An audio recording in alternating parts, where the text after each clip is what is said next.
사랑의 하나님, 주의 공정에서의 한날이 다른 곳에서의 첫날보다 낫다고 고백하며 악인의 장막에 사는 것보다 내 하나님의 성전 문지기로 있는 것이 좋다고 고백하였던 레위 고라 자손의 고백이 오늘 우리의 고백이 되게 하시니 감사합니다.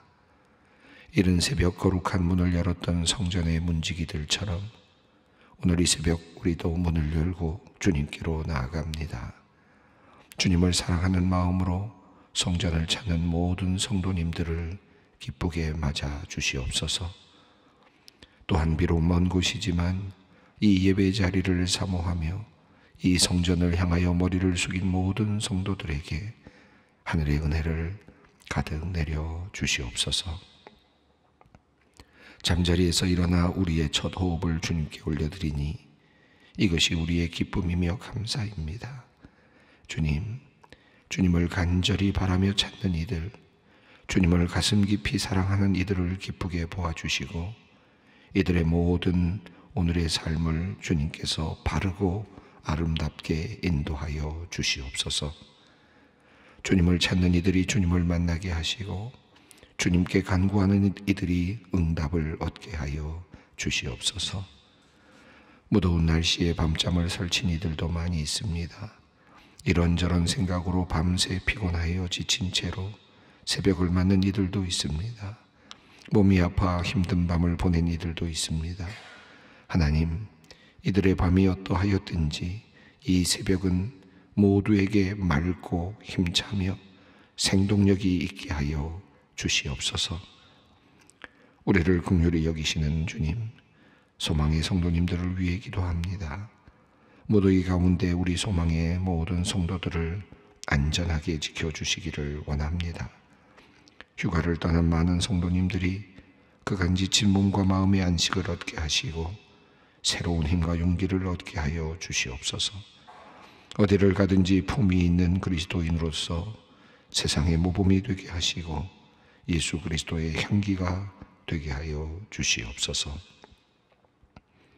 육신의 질병과 여러 관계의 갈등으로 그리고 경제적인 어려움으로 고통당하는 소망의 성도들이 있습니다. 주님의 옷자락 붙드는 심정으로 주님께 간구하는 이들의 간절한 기도를 주님 물리치지 말아 주시옵소서. 주님께서 길을 새롭게 열어주시고 돕는 이들을 옆에 붙여 주시옵소서. 좋은 생각을 주시옵소서. 그것을 실행할 용기도 내려주시옵소서. 무엇보다 주님을 향한 믿음을 더욱 강하게 하여 주시옵소서. 또한 사랑하는 이의 치유를 위하여 기도하는 가족들, 친구들의 마음을 헤아려 주시옵소서. 너무 오래 기다리지 말게 하시옵소서. 가장 좋은 때에 가장 좋은 방법으로 치료의 길을 열어주시기를 간구합니다. 취업과 진학, 결혼과 출산 등 참으로 인생에서 중요하고 간절한 기도의 제목들이 우리들에게 또한 있습니다. 주님의 자녀들이 주 앞에서 간절히 기도할 때마다 이러한 주님께 드리는 기도의 제목들이 주님 앞에서 긍휼하심을 얻게 하여 주시기를 원합니다. 하나님, 스라에서 자라나는 자녀들, 손자, 손녀들을 위해 기도하는 성도님들의 기도를 주님께서 귀하게 보아주시고 가장 좋은 방법으로 가장 좋은 때에 이루어 주시기를 원합니다. 자녀를 향한 애타는 마음으로 주님께 기도하는 어머니의 기도를 물리치지 말아 주시옵소서. 자녀의 미래를 생각하며 이들의 신앙에 대해 걱정하며 주님께 기도하는 아버지의 기도를 주님께서 들으시고 응답하여 주시옵소서. 대대로 아름답게 이어지는 신앙의 가정이 되도록 우리 모든 소망의 가정들을 축복하여 주시옵소서. 하나님, 여름방학을 맞아 계속되는 우리 교회 교육부서의 여름 성경학교와 수련회들이 있습니다.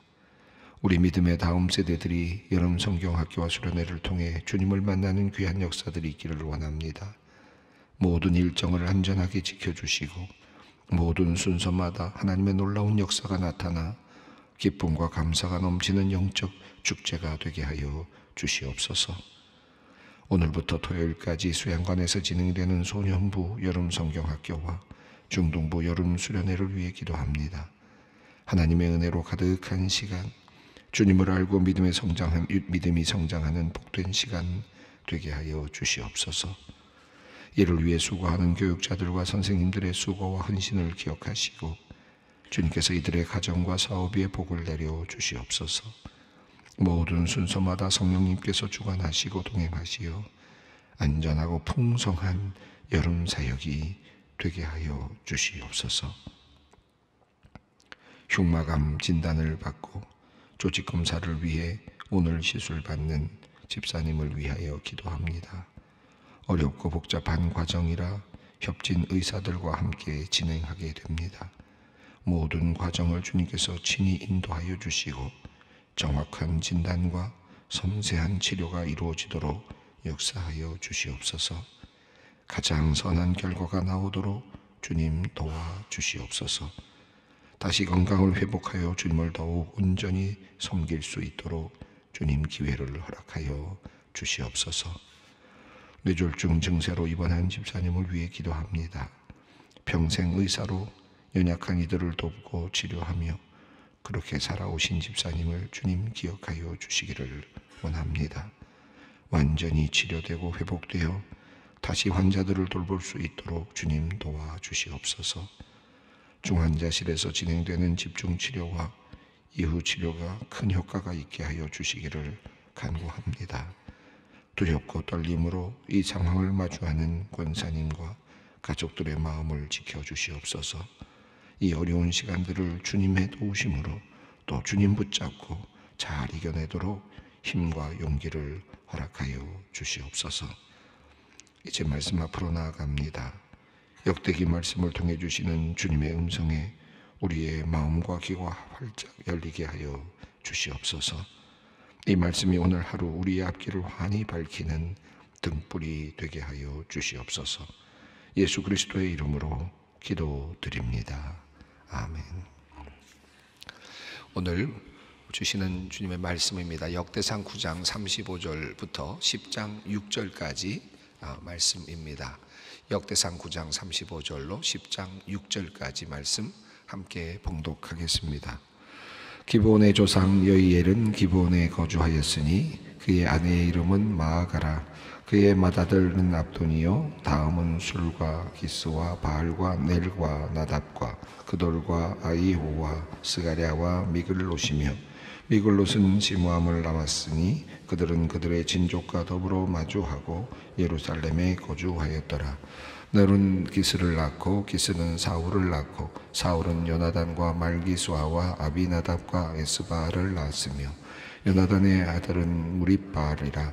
무립바알은 미가를 낳았고 미가의 아들들은 비돈과 멜렉과 다레야와 아하스이며 아하스는 야라를 낳고 야라는 알레멕과 아스마웻과 시므리를 낳고 시므리는 모사를 낳고 모사는 비나를 낳았으며 비나의 아들은 르바야요 그의 아들은 엘르아사요 그의 아들은 아셀이며 아셀이 6아들이 있으니 그들의 이름은 아리스리감과 보그루와 이스마엘과 스아랴와 오바댜와 하나니라. 아셀의 아들들이 이러하였더라. 블레셋 사람들과 이스라엘이 싸우더니 이스라엘 사람들이 블레셋 사람들 앞에서 도망하다가 길보아 산에서 죽임을 당하여 엎드러지니라. 블레셋 사람들이 사울과 그 아들들을 추격하여 블레셋 사람들이 사울의 아들 요나단과 아비나답과 말기수아를 죽이고 사울을 맹렬히 치며 활 쏘는 자가 사울에게 따라 미침해 사울이 그 쏘는 자로 말미암아 심히 다급하여 사울이 자신에게 무기를 가진 자에게 이르되 너는 칼을 빼어 그것으로 나를 찌르라. 할례 받지 못한 자들이 와서 나를 욕되게 할까 두려워하노라. 그러나 그의 무기를 가진 자가 심히 두려워하여 행하기를 원치 아니하며 사울이 자기 칼을 뽑아서 그 위에 엎드러지니 무기 가진 자가 사울이 죽는 것을 보고 자기도 칼에 엎드려 죽으니라. 이와 같이 사울과 그의 세 아들과 그 온 집안이 함께 죽으니라. 예, 오늘 본문 말씀은 9장부터 시작해서 10장 앞부분까지 이어지는 내용입니다. 9장은 여러분 읽으신 것처럼 족보의 내용입니다. 이름들에 계속되는 나열로 되어 있고요. 10장부터는 이제 이야기가 시작이 되고 있습니다. 그래서 본문을 자른다면 9장 마지막까지 족보로 끝나고 또 10장은 또 이야기니까 이야기로 이렇게 연결하면 좋겠는데, 오늘 본문은 이 두 가지가 함께 이렇게 묶여 있습니다. 또 10장으로 나눠져 있음에도 불구하고 이렇게 묶여 있는데요. 나름대로 이렇게 나눈 이유는 있습니다. 오늘 좀 설명을 좀 드리려고 하는데, 이 역대상 9장 35절부터 이어지는 이 족보의 내용은 44절까지 이제 이어지고 있고요. 요 9장 44절까지 내용은 35절부터 44절까지 이 내용은 아마 여러분이 조금 주의 깊게 살펴보신다면 반복되는 내용이다라는 사실을 알 수 있을 것입니다. 아주 거의 유사하게 반복이 되는데 짧은 그 내용이 아니라 긴 내용이어서 이 부분에 대해서 많은 분들이 뭐 이런저런 이야기들을 주석가들도 하고 있습니다. 이 내용을 이 이름들을 다 기억하는 분들은 쉽지 않겠지만, 하도 이름들이 많이 나와서 뭐 그냥 그런가 보다 그렇게 지나가는 분들도 있겠지만, 주의 깊게 읽어 나가시는 분들은 이 이름들이 바로 앞장 8장 앞부분에 있었다. 8장 29절부터 38절까지 있는 내용과 동일하다라는 사실을 아마 아시게 될 겁니다.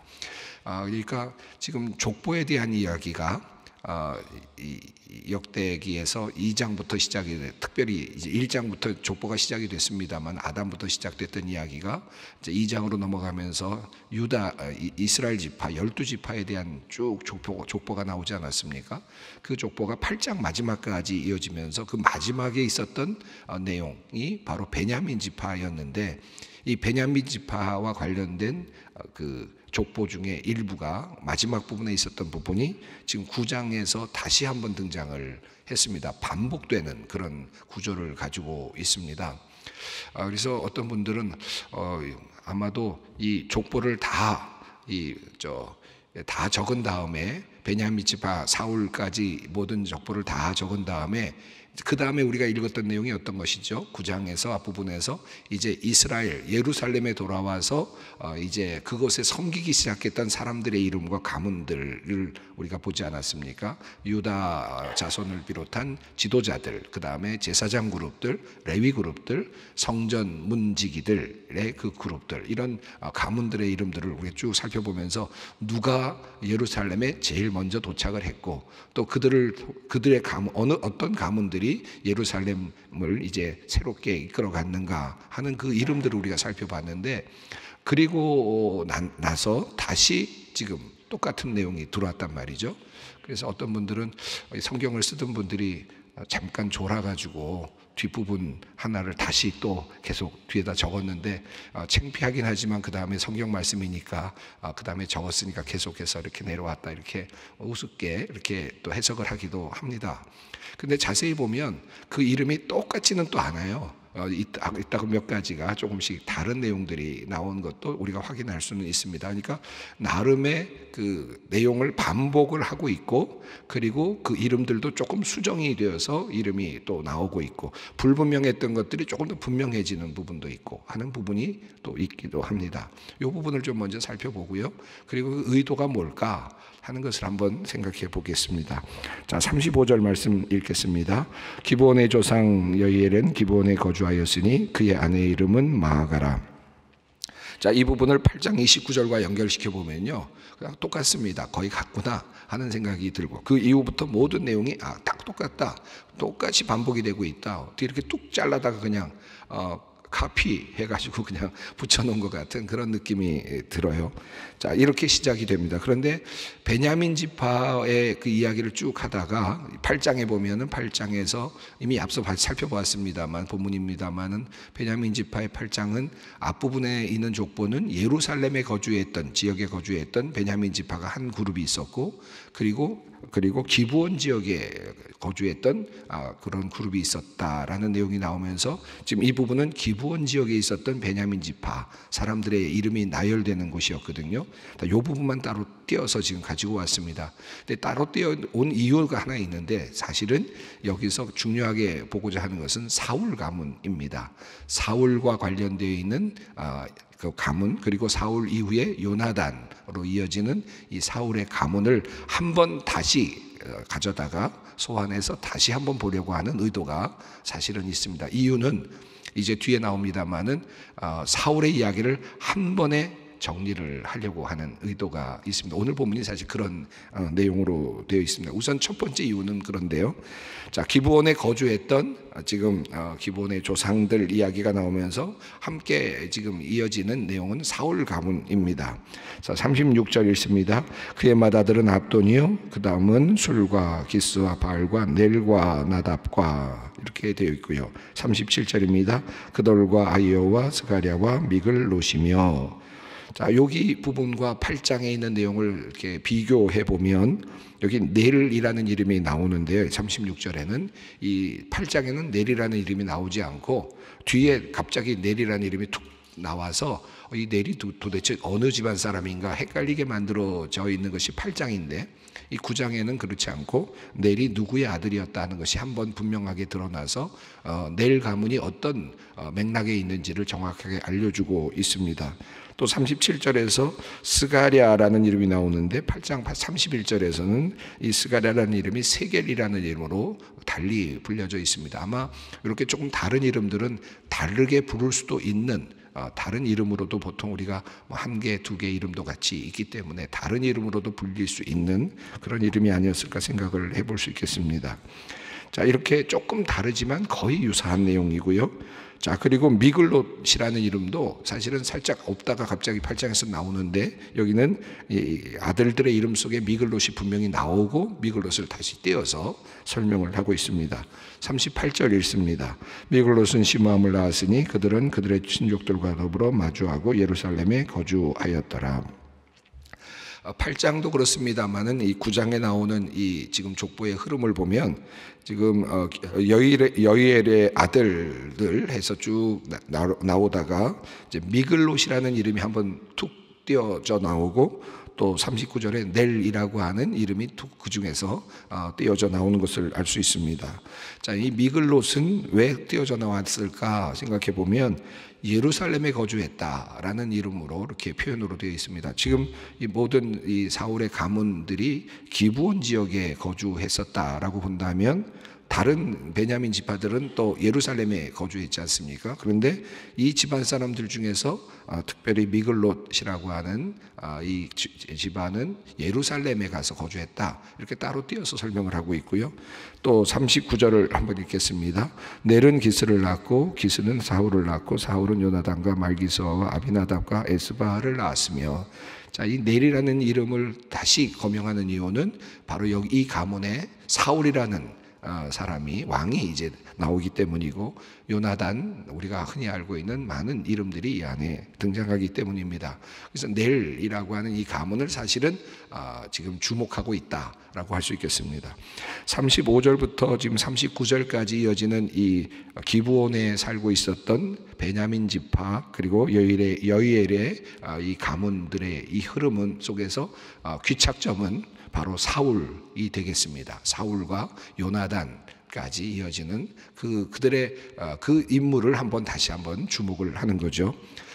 그렇게 간단하게 주목을 지금 하고는 있지만 실제로 이 이야기의 전체적인 흐름은 사무엘상의 거의 전체를 차지한다고 할 수 있을 만큼 사울의 이야기가 가득한데 그 이야기들이 지금 그냥 이름들로만 가문의 이름으로 족보의 이름으로 지금 요약이 압축되고 있다라고 볼 수 있겠습니다.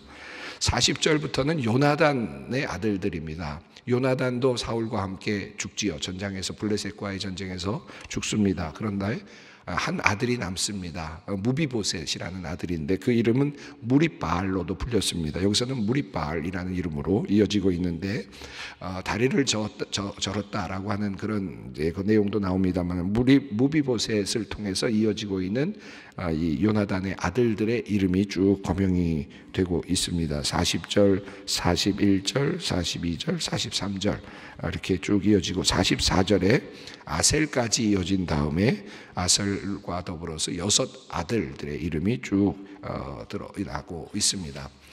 이 요나단의 아들들은 이제 이 사울이 왕권을 잃고 그리고 사울 가문이 다 이제 망하고 다 없어진 다음에 하나의 뭐라 그럴까요? 하나의 물줄기처럼, 새로운 물줄기처럼, 그루터기처럼 튀어나와서 이어지고 있었던 이름들이라고 할 수 있겠고, 그리고 이 요나단의 아들들의 이름들이 쭉 거명되면서 이들도 결국은 멀리 이 바벨론으로 포로로 잡혀갔다가 결국은 돌아오는 그런 가문 중에 한 이름 가문으로 돌아왔다라고 하는 것을 암시하고 있다고 할 수 있겠습니다. 그러니까 사울 가문도 이제 돌아오는 이스라엘 백성들, 바벨론에서 포로로 잡혀갔다가 돌아오는 이스라엘 백성들의 가문 속에 함께 포함되어 있다라는 사실을 보여주고 있다고 할 수 있겠습니다. 자, 이렇게 겹치고 있는 내용, 8장에서 이미 나왔는데 바로 얼마 되지 않아서 바로 내용이 겹쳐지고 있습니다. 여기 몇 가지 한두 가지를 더 이름이 좀 다르게 나와 있는 것은 42절에 아하스는 야라를 낳고 라고 되어 있는데 8장 36절에는 여호아따를 낳았다 이렇게 해서 이름이 좀 다르게 되어 있고요. 또 43절에 르바야요라고 되어 있는데 이것은 8장 37절에서는 라바라는 이름으로 달리 이렇게 표현이 되고 있습니다. 이렇게 이름이 다른 것도 다르지만 또 우리가 한글로는 똑같은 발음이지만 히브리어로는 좀 다르게 쓰여져 있는 단어들도 한두 개 있는데 무리바알이라고 하는 이름이 그렇고요. 8장 34절에 나오는 무리바알과 9장 40절에 나오는 무리바알, 그리고 또 9장 41절에 나오는 다레아라고 하는 이름과 8장 35절에 나오는 또 다레아라는 이름, 한글로는 똑같이 되어 있지만 히브리어로 보면 이 단어가 조금 다른, 발음은 같지만 단어가 좀 다른 것으로 되어 있습니다. 이게 중요한 건 아니고 다만 이렇게 지금 이름을 다시 한번 분명하게 거명하면서 지금 이 사울 가문을 한번 다시 조명하고 있다 하는 것이 중요하겠습니다. 자, 이렇게 반복을 했는데 왜 이렇게 반복했느냐라고 생각할 수 있겠는데, 자, 1장 이제 10장 1장으로 넘어가는데요. 이 10장 1장부터는 또 다른 본문의 반복입니다. 이 반복은 어디서부터 오느냐면 사무엘상 31장 1절부터 13절까지, 오늘 본문 이제 다음 본문까지가 사무엘상 31장, 그러니까 사무엘상의 맨 마지막 본문입니다. 맨 마지막 본문의 내용을 그대로 다시 또 카피를 해서 가져옵니다. 거의 일치합니다. 거의 같고요. 몇 가지, 한두 가지만 조금 변형이 일어납니다. 자, 그렇게 함으로써 이 이야기는 지금 역대상은 이 시점에서 굉장히 변곡점을 갖게 되는데요. 지금까지 역대상 1장부터 9장까지 이어지는 내용이 전체적으로 보면 족보였습니다. 우리는 누구였는가? 그리고 우리는 누구의 자녀들인가? 우리는 왜 예루살렘으로 와야 되는가 하는 것에 대한 질문에 대한 대답이라고 할 수 있겠죠. 우리 부모님들, 우리의 조상들, 그들이 살았던 곳, 이것에 대한 이름들을 쭉 거명을 했다면, 자, 이제부터는 이야기로 넘어갑니다. 이제 역사, 과거의 역사를 돌아보는 겁니다. 이제 과거의 역사를 돌아보는데 어디까지 올라가느냐 하면, 사무엘상 같은 경우는 사무엘 사사기를 통해서 사무엘과 그리고 사울 왕에 대한 이야기가 길게 전개가 되지 않습니까? 그런데 이 역대기는 그 모든 것들을 축소하죠. 사무엘에 대한 이야기를 축소합니다. 그래서 오늘 본문이 사실은 오늘과 내일 본문이 사무엘과 사울에 대한 이야기죠. 사울에 대한 이야기를 축소하고 사울 왕에 대한 이야기를 그저 간단하게 지금 묘사를 하는데, 그 모든 묘사를 사무엘상 마지막 장에 있는 것을 그대로 갖다가 붙여서 이제 연결을 시키고는 바로 다윗으로 넘어가게 됩니다. 자, 그런 어떤 나름대로의 편집적인 어떤 효과를 노리고 있다, 이렇게 의도를 가지고 있었다라고 볼 수도 있을 것 같습니다. 자, 1절을 읽겠습니다. 블레셋 사람들과 이스라엘이 싸우더니 이스라엘 사람들이 블레셋 사람들 앞에서 도망하다가 길보아 산에서 죽임을 당하여 엎드러지니라. 이 내용, 이제 뒤에 내용은 모든 내용은 사무엘상에 있는 31장부터의 1절부터의 내용과 같은 내용입니다. 사울이 마지막으로 이제 블레셋과의 전투에서 죽게 되는 그 장면으로 갑자기 화면을 옮기는 거죠. 족보를 쭉 보다가, 이름을 쭉 보다가 특별히 족보를 한번 다시 보았는데 그 족보는 바로 사울 가문의 족보였습니다.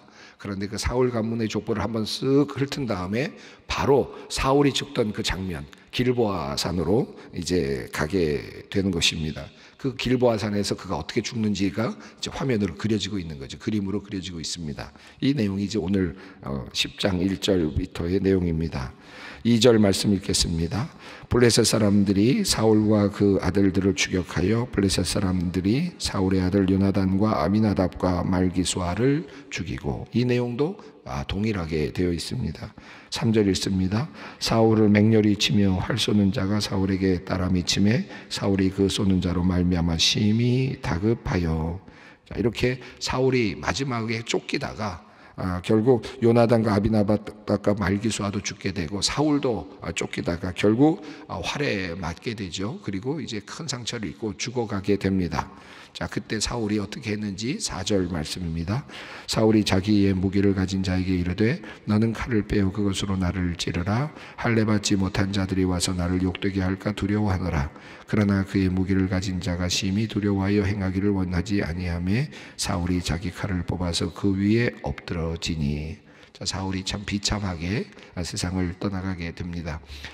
사무엘상을 우리가 읽으면 사울의 어떤 사울이 왕으로 되어가는 과정, 또 사울이 어떤 실수를 했는지, 그리고 골리앗과의 다윗과 골리앗과의 어떤 그 관계에서의 어떤 사울의 모습, 여러 가지들이 그려지고 있지 않습니까? 사울과 관련되어 있는, 또 사울과 다윗과의 관계에서 일어나고 있는 많은 이야기들이 있는데, 그 모든 것들이 다 생략이 되고 마지막에 사울이 죽는 장면으로 그렇게 묘사됩니다. 5절 말씀입니다. 무기 가진 자가 사울이 죽는 것을 보고 자기도 칼에 엎드려 죽으니라. 6절입니다. 이와 같이 사울과 그의 세 아들과 그 온 집안이 함께 죽으니라. 6절에서 이와 같이 사울과 그의 세 아들과 그의 온 집안이 함께 죽으니라 이렇게 되어 있는데, 이 부분 사무엘상 31장에 있는 내용과 뭐가 다르냐라고 말한다면 딱 한 부분이 달라지는데요. 6절에 있는 온 집안이 함께 죽으니라 라는 부분이 사무엘상 31장 1절부터 그 이어지는 내용에서는 그런 표현은 없습니다. 이게 무슨 말씀이냐면, 지금 이 역대상에서 이 말하고 있는 내용은 사울의 모든 집안이 다 결국 이제 죽었다. 이 말씀의 의미는 사울의 왕권이 끝났다라는 그런 의미이겠습니다. 그래서 사울에 대한 이야기는 여기서 생략을 하고 역대기는 이제 다윗으로 이렇게 넘어가게 되는데요. 오늘 본문은 사울이 죽는 장면이고, 내일 본문은 사울이 장례식, 그리고 또 사울에 대한 평가가 내일 이제 본문에 이제 나오게 됩니다. 그리고는 바로 다윗으로 이렇게 넘어갑니다. 예, 오늘 본문 쭉 읽어가는데, 여기 지금 사울 가문 큰 일도 많이 했지만 지금 이들은 이제 사울까지 보려고 하지는 않습니다. 그리고 다윗 하나님과 함께 또 하나님과 함께 씨름하고 하나님의 앞에서 어떤 칭송받는, 하나님의 사랑받는 종으로서의 다윗, 이스라엘 민족 남유다와 그리고 유다 나라를 크게 번성시켰던, 통일된 왕국을 만들어 갔던, 큰 나라를 만들어 갔던 다윗에 주목을 하려고 하고 있습니다. 오늘 본문, 반복되는 본문 가운데서 한 사람이 살짝 지나가고 있습니다. 역사의 뒤안길로 사라져가는 또 다른, 어찌 보면 굉장히 위대한 인물이지만, 그러나 이제 후손들은 이 인물에 대해서는 그의 죽음만을 기억할 뿐입니다. 이 한 사람의 인생을 또 한번 생각해 보면서 오늘 또 우리 삶을 다시 한번 생각해 보면 어떨까 하는 생각을 해보게 됩니다. 함께 기도의 자리로 나아가겠습니다. 하늘에 계신 우리 아버지의 이름을 거룩하게 하시며 아버지의 나라가 오게 하시며 아버지의 뜻이 하늘에서와 같이 땅에서도 이루어지게 하소서. 오늘 우리에게 일용할 양식을 주시고 우리가 우리에게 잘못한 사람을 용서하여 준 것 같이 우리의 죄를 용서하여 주시고 우리를 시험에 빠지지 않게 하시고 악에서 구하소서. 나라와 권능과 영광이 영원히 아버지의 것입니다. 아멘.